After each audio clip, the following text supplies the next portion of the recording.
forma simples e objetiva, o que é BIM? Só para a gente continuar com esse bate-papo aqui. Beleza, então. Ó, o BIM a gente pode entender como uma forma de gerenciar as informações de uma edificação a partir de uma modelagem digital. O Rogério pode até confirmar se ele Sim, está de uma acordo maneira de pensar assim. Resumindo, o com essa BIM não é definição. 3D. Não é 3D e nem software, né? Muita gente fala, não, BIM é um prédio em 3D. Não, BIM, na verdade, é quase como se fosse uma filosofia, né? Uma maneira de pensar, né? Que você usa para fazer melhores projetos, melhores obras e operar e manter edificação ou infraestrutura, qualquer coisa, de uma maneira mais eficiente, né? E ele faz isso integrando informação e aumentando essa possibilidade, por exemplo, de simulação, né? Que é um dos grandes valores do BIM. Então, eu posso simular, por exemplo, tempo de construção. Eu posso estudar plano de ataque, eu posso estudar calor, né? Troca de temperatura, eu posso estudar N variáveis, simplesmente quando não tem custo incidente, né? Que é na fase de projeto. Sim. Então, eu ensaio antes de ir para o canteiro, né? E uma vez que eu provo a melhor solução, eu vou para a obra. Em teoria, se eu fizer uma boa aplicação do BIM, eu vou ter menos interferência, menos interrupção, menos custo de obra. Depois, se eu fizer o uso correto no começo, eu vou ter menos custo de gestão e operação. Ou seja, é fazer melhor todo o ciclo de vida, né? Do início ao fim. Gostei desse termo filosófico, né? Ou seja, cada profissional que vai operar interpreta de um jeito. Então, cada um tem uma forma de operar e isso vai gerar uma eficiência maior ou não.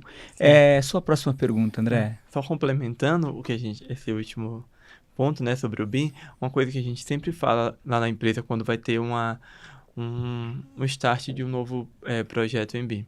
A gente sempre fala, ó, no BIM a informação que vai sair na ponta depende da informação que entra. Então, a gente sempre alinha no começo de cada empreendimento quais vão ser as aplicações. A gente quer utilizar BIM nesse empreendimento com quais aplicações? Vai ser para quantitativos, vai ser para simulação do planejamento da obra, vai ser para compatibilização. Então, o que vai sair aqui na ponta vai definir como a gente vai organizar as informações no início desse processo. Ele vira mesmo, como o Rogério falou, uma filosofia. Ele vai para além de software. Antes de se pensar em software, a gente pensa na finalidade do processo. Entendi.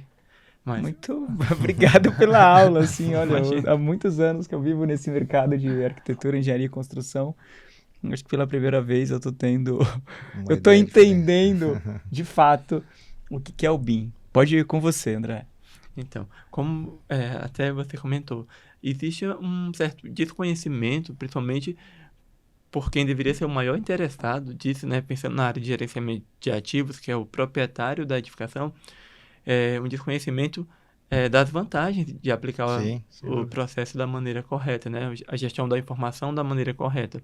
E eu imagino mais, se não existiria um desconhecimento dos prejuízos que esse proprietário, porventura, tenha nessa gestão e operação da sua edificação por não ter feito isso.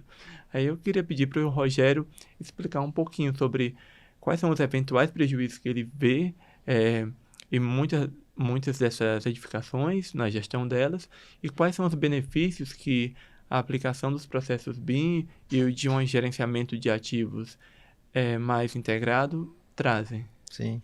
Bom, depois que está construído, obviamente, imagina que você faz o raciocínio baseado em metros quadrados, né, de gestão. Então, imagina que eu tenho lá 100 mil metros quadrados e desde o projeto inicial, por exemplo, uma vez eu fui dar uma palestra na Fiocruz e estava chovendo, lá em Manguinhos, ali no Rio de Janeiro, e eles fazem vacinas, etc., né? E tinha um piso de porcelanato branco, e aí toda hora alguém entrava, pisava e a moça ia lá e limpava. Daí o motoboy entrava de novo, ela ia lá e limpava. Chegou uma hora que ela olhou para mim e falou, doutor, o senhor vai me desculpar, mas eu tenho que sair daqui e limpar os banheiros. Eu falei, a culpa não é sua. A culpa é de quem botou um porcelanato branco num lugar de tráfego que tem poeira e terra. Então assim, se a gente for pensar, né, o custo só dessa pequena parte, imagina você ter milhares de metros quadrados, e hoje as empresas elas simplesmente desconhecem o que elas têm, né? Então, um dos primeiros usos do BIM para gestão de ativos é fazer o inventário, né? Qual é o tipo de espaço que eu tenho? É piso molhado, seco? Que tipo de produto eu tenho para limpar?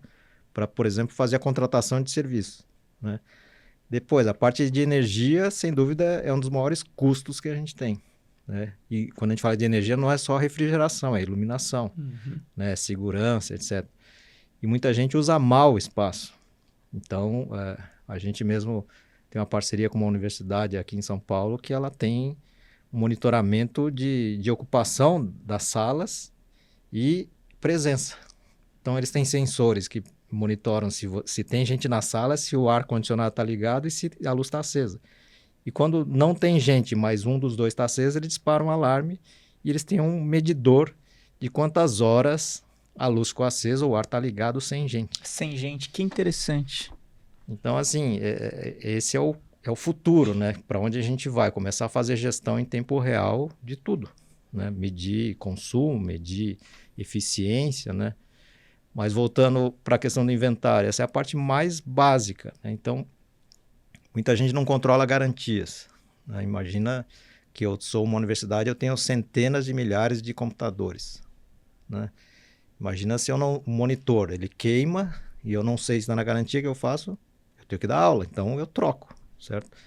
Então, quando você vai somando várias ineficiências, né? Na hora que o próprio André falou, se o proprietário tiver noção desse dinheiro que está sendo jogado fora todo dia, ele simplesmente vai falar, nossa, BIM faz sentido, ou pagar mais caro pelo projeto faz sentido, dar mais prazo para fazer projeto, escolher uma consultora que trabalha em BIM melhor faz sentido e assim por diante, né? Tudo é uma questão de maturidade e conhecimento, eu não tenho dúvida disso. Rogério, até aproveitar, a gente tem aqui um quadro que é Dica Construicast, aproveitar que a gente está já nesse tema, e muitas vezes o que eu noto é que, de fato, as pessoas não aderem a uma tecnologia, até por questão cultural ou por questão de desconhecimento, de fato, dessas vantagens e prejuízos, né, por conta dessa falta de adesão, né, de uma tecnologia como o BIM. Por exemplo, que dica você daria para aquelas pessoas, você vai começar um projeto, qual que é a dica para essa pessoa? Eu acho que assim, se eu fosse um proprietário, a dica que eu daria é começa pelo fim, né? Começa pensando em como você faz a gestão, né? E segundo, a gente tem que alinhar a estratégia da operação, né? Pensar assim, qual que é o meu driver do negócio? Tem drivers que são expansão. Então, se eu sou varejo, eu tenho a meta de dobrar minhas lojas. Então, nada interessa mais do que eu aumentar a minha velocidade de construção e botar em operação. Ou não, minha estratégia pode ser reduzir custo operacional, né? Normalmente, hoje, a maioria das empresas está mais nesse foco do que no foco de expansão, né? Vamos pensar, por exemplo, bancos. Antes já era banco físico. Hoje a concorrência são fintechs que não têm agências físicas. Qual é o movimento que está acontecendo no mercado imobiliário? Eles estão desativando agências porque não precisa, não faz sentido, né? Então, você tem que unir sempre esse movimento estratégico com uma decisão de como você vai abordar essa gestão, né? Mas eu chamaria, sem dúvida, especialista, né? Porque você tem que ter a visão muito holística da coisa, né? Não pensar só na gestão e operação e entender como é que a informação começa, né? Como é que eu dou os primeiros rabiscos, por exemplo, em projeto, né? Outra dica fundamental é envolver a área de gestão e operação no projeto, né? Eu vejo muito pouca gente fazer isso, né? Porque normalmente são diretorias separadas, né? E uma área faz projeto e obra e outra faz a gestão e operação, né? Como se a gestão e operação não desse os pré-requisitos, né? Então, é o caso do piso, né? Sim, se quem limpa vai falar, não põe esse piso porque, nossa, é um absurdo que eu gasto para limpar. Ele nunca está limpo, né?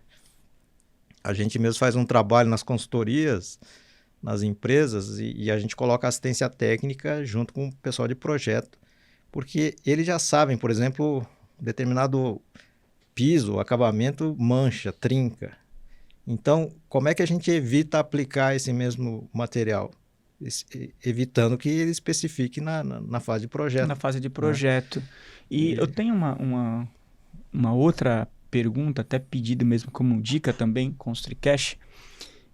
Quando eu tenho um projeto, eu vou construir esse prédio, esse empreendimento, eu vou operar ele, eu entendo que aqui de fato faz sentido eu fazer um investimento nessa tecnologia, no BIM, por exemplo.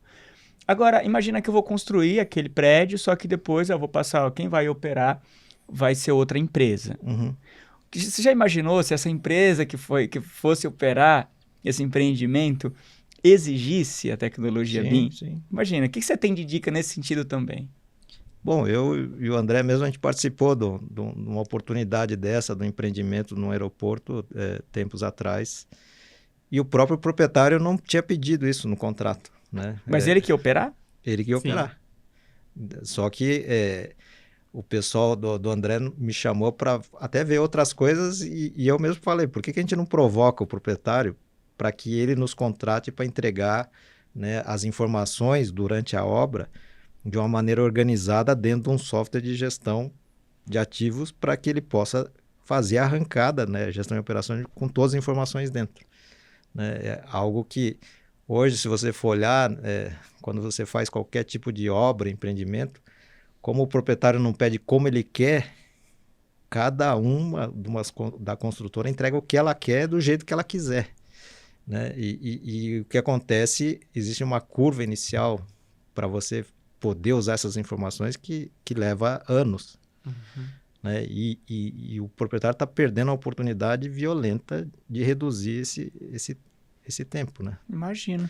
Na verdade, é aquela coisa assim, imagina que você vai comprar um carro, mas o fabricante não te diz se você tem que trocar pastilha, amortecedor a cada tantos mil quilômetros, e você vai adivinhar e vai procurar uma informação X no manual tal, da bateria no outro manual, sabe? É aquela coisa que hoje é inconcebível, mas imagina um prédio com milhares de equipamentos, metros quadrados, acabamentos, sistemas, né? É uma loucura, mas é assim que acontece hoje. Né? Você imagina, A informação fica meio perdida, né? Fica solta, Sim, né? tem Desconexa, né? Tem um detalhe, um número até interessante, desculpa te interromper, André, que tem um estudo que fala que 80% do tempo de gestão e operação é perdido buscando informação sobre os ativos. É realmente um Então, por exemplo, dado... queimou uma bomba.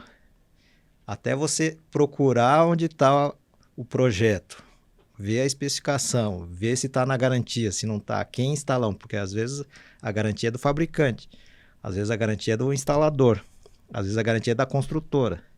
Então, esse tempo você fica procurando e a bomba está parada, certo? O que acontece? Você às vezes substitui a bomba e depois vai ver e tentar descobrir né, se alguém deveria pagar pela garantia ou não. Né? E assim vai.